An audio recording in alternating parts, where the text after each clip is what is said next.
My dad used to go around with our old broken down trucks, some of the trucks that look like the trucks that are in the picture of the Star Ice and Soda Works. And our truck was the type where you had to push the clutch in, push the starter, and sometimes we'd have to push it. But he'd go around Kailo Town and he'd pick up the homeless at that time and bring them home to our little house. And you start realizing at an early age, that for a couple like my mom and dad who had very little, they're huge, Gathered myself here.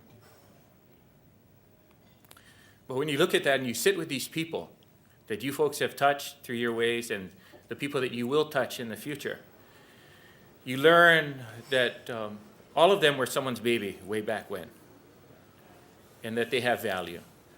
That it's important that you take the time and you go ahead and spend time with them. Because as I learned that as I sat with these folks, there were a lot of tragedies and why these people were on the street. Unlike what people tend to think, that they're there because of drugs and alcohol. Granted, there's some that are that way, but there are other stories. And again, that was my childhood and my parents. I better stick to this speech over here. But that was my name. With respect to my life experiences, just a simple thing. And I tell all of you, we all have dreams. We all have dreams. I know as a child growing up, this dates me, but for some of you in the room, you know what I'm talking about. We had a black and white TV in our house, give you an example. But as a young child, and you knew you were getting older when you didn't have to go outside the house and stand and hold the antenna, and they tell you, turn right, turn right, turn right. Okay, right there, hold it, Because when you got to sit in the house and watch the TV, you're big time. But, but when we were youngsters, we had this one show, Popeye. And, they've changed it a little bit, but Popeye, I used to think I'm going to be like Popeye when I grow up.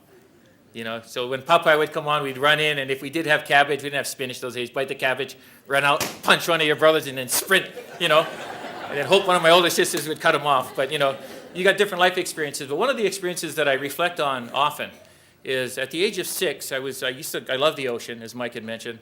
I still coach and I paddle and I do a lot of races and stuff like that. But as a child, I had my own paddle board. Basically what it was, you go down to a construction site. In those days, you got extra wood over there, take the thing, cut a piece out. To be really fancy, poke a few holes in it, And then Kailua Beach used to have nice beaches before. Hopefully it'll come back, but a lot of sand. And as the water would recede, you throw your board, jump on it. And in those days, we had 3/4 pants because we just cut our pants right down to here. And the water would come over. But anyway, we pick up our board and we're going I'm going up to the shower. And I was waiting in line, my turn. And if you can visualize me then, I was maybe about this tall. I had the big bushy hairdo, skinny little kid with my cut-off jeans, and I'm standing here with my board, and I look off in the distance, just like with the gentleman with the camera about that far away, and I see this man standing there. And he was dressed with dress slacks, aloha shirt tucked in, loafer shoes, and I was going like this, whew, that's what I'm going to look like when I grow up. I didn't know what I was going to wear or what I was going to do for work, but this is me. And it started way back then. That was the look I wanted to look that way.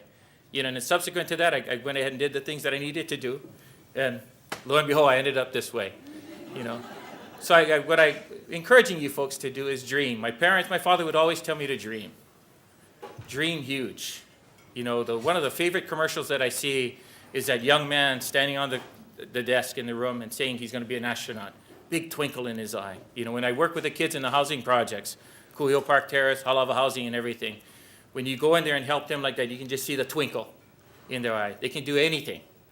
I encourage you folks to reach for nobody would have thought Obama would have been president. And most times, you never think about about where you're going to be, where you actually end up. But it's the activities that you take along the way that get you there. So, dream big when you do that. The other thing is when you talk about important people in my life, just like in this room. Of course I have my parents who they've both since passed away, but they're with me all the time. And all the training that they've done for me, just through their actions. Because one thing about my dad and mom, they used to tell us all the time, you got to connect what you say to what you do, and what you do to what you say.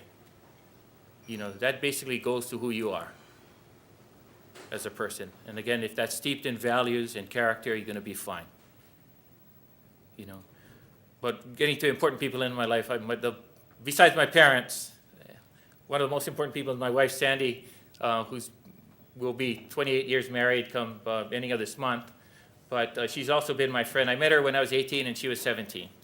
And she tested me for about 8 years before she married me. But Sandy's been my confidant, my best friend, somebody that keeps pushing me. Actually, part of the background that wasn't stated is my dream before was to drive fast cars, be an attorney, earn a lot of money. But you realize when you get into that profession, it's not that easy. Don't get caught up in the glamour part of the job, because all the glamorous jobs, you end up starting at the bottom. You got to work hard. Every job, you've got to work hard. You got to be disciplined. And I realized after I went to the law school here, worked at the public defender's office, that was not for me. So here I am with an economics degree. What am I going to do? So my wife let me loll around for a little while, act like I was doing something. And then one day she came home and she threw this book to me, to get your parachute. And basically it was just telling me, hurry up and get a job, So I sat there with my manual typewriter. I typed an application to the different banks in town, and I went through the interview process. And when I went in there, I went through all the different banks, and fortunately enough, through my canoe paddling, I sat in a room one day with Tony Guerrero. And Tony Guerrero and Tommy Hain. And Tommy Hain ended up being a volleyball coach. And Tony basically, we talked about canoe paddling the whole time. And when I went home, I called my wife, I think I got a job. So they ended up hiring me. But when I went to the job, I have one of my colleagues here. I started off as a teller. I did all of that work. Went through. And what I was learning as I was going through these life experiences is that you need to be willing to be humble. Because here I thought I was going to be an attorney, and I've got my economics degree. When you go into a position, you got to be willing to work hard and really understand and take the steps necessary to build a very, very strong foundation. And that it's not going to be easy. And you learn to interact with people often as you go through. And that was part of my background at First One, and the reason why my wife continues to be very important to me, because she keeps me emptying the rubbish, wash the dishes, make the coffee, take the dog out for the walk, hang the clothes, all those things. Very important. I always joke with him, at work, I'm the king. When I come home, I'm the peon, but that's all right. Another important person in my life has been this lady, Auntie Pilahi Paki. And Auntie Pilahi Paki was just a sage, and she taught me about the meaning of aloha and what it means, the full meaning of aloha, being kind to people, the importance of family, working together as a group. She taught me about always emphasizing that the glass is always half full. Look for the positive, look for the good in people. Everybody's out there trying to do the right thing. We just need to go ahead and find how to get it from them if they don't seem to be moving in that direction. The other part was to be very humble as an individual. And then the last part of it was to be very persistent. There's a saying in Hawaii, aho nui ala nakila, which means through patience and perseverance, you can emerge victorious. And for you scholarship recipients, there's going to be a lot of time when you're going to have to be patient because things aren't going to move as fast as you want them to.